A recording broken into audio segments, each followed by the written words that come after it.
Hey guys, this is Northville Tech. In this video, we're going to show you how to view your ePass monthly statements. We will also put useful links for your vehicle in the description below. To start, open the website cfxway.com, then click on ePass Login.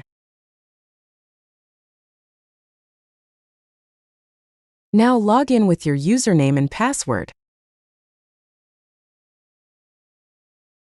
Once you're logged in, scroll down to the bottom.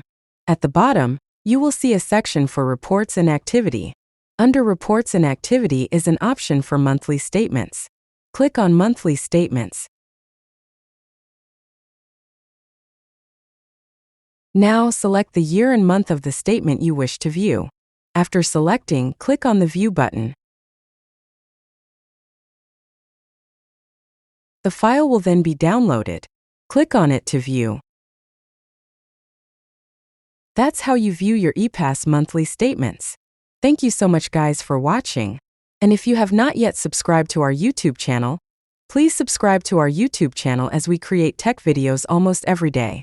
Also, check out our website northvilletech.com for great tech articles, and our recommended resources in the description below for various sign-up bonuses.